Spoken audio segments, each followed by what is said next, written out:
So I had just wrapped the third season of a TV series that I had co-created called Overruled. And the iPad had just come out, and everybody was very, very excited about it. And I looked at it and said, this is amazing. This is a brand new digital media delivery platform. And it's going to need content. So I was thinking, what are the things that I like? So I like computers, and I like books, and I like animation, and I like art, and I like music. I said, well, why don't I combine all that together and create like a new reading experience? And that was really the birth of PadWorx. So of course it wasn't enough now to have the idea for the company. I knew what I really needed was a programmer to see if this was going to be all possible. So I started checking around and discovered a couple of things. One is that it was almost impossible to find an iPhone, iPad programmer because there's too many jobs and too few of them available. Plus, if you could find one, they charged something like $500 gajillion an hour, which was a little bit outside of my startup company's budget. So I started calling around. Fortunately, I knew somebody who who actually runs up an animation studio.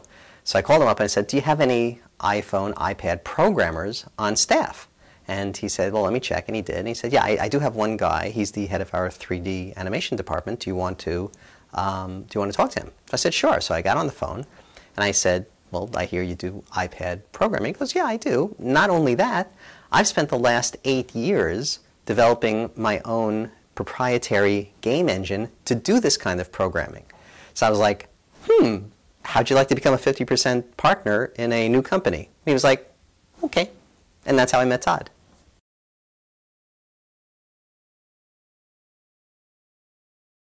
Okay, so I had the company, and I had my partner, who was also the programmer. We had now our own game engine, and now we needed a product. So we started looking at the calendar and trying to figure out what can we put out and how soon, and based on everybody's schedule, and what was sort of the easiest way to get into it. And we hit upon, well, we'll do some public domain stuff. Other people were doing that as well. But we were thinking, well, the stuff that was being done was really designed for little kids, like these interactive e-books. And we thought, well, there's a market in this for not just for kids, but for older readers, people who grew up with all of this. Hey, there's my phone. Pardon me while I check it out.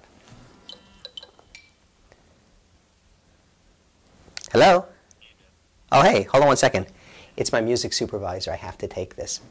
Hey, Chris, how's it going? So we started thinking, well, what's in the public domain that's kind of like hip, that we could really kind of have a great time with, lends itself to all the interaction we want to do. And it became like, the light bulb moment. Dracula, classic novel, been around for over 100 years. Twilight, Vampire Diaries, the world is in the grips of vampire fever. So we thought this is the perfect title, and based on our calendar, we knew that we could get it out in time for Halloween. So that became our first title. What's my favorite page? It's like asking, which one of my kids is my favorite kid. There are, out of 300 pages in Dracula, there are so many pages with so much interaction, so many things going on, that it's hard to pick a page that really that I say, yes, this is the favorite out of all of them.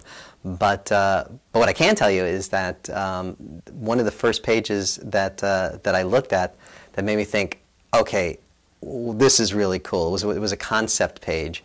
It was a page where one of the characters needs a transfusion. So Marin created this like snake pattern of a transfusion tube with a little needle at the bottom, and some of the text on the page can be seen, but in order to reveal the rest of the text on the page, you have to kind of put your finger on the needle, and then you can see it's like the blood swirling up the tube, revealing the text that had been missing on the page. So it's like the reader's blood is bringing out the missing text on the page, because the text is now in red. And what happens is if you keep your finger on too long, all the text on the page starts going blurry, as if you've given too much blood. So to me, I look at it and go, that's the perfect example of the types of pages that we're going to do, because it requires the reader to work in partnership with the artwork and the interaction to create the reading experience. And that's exactly what all of PadWorx books are going to be like.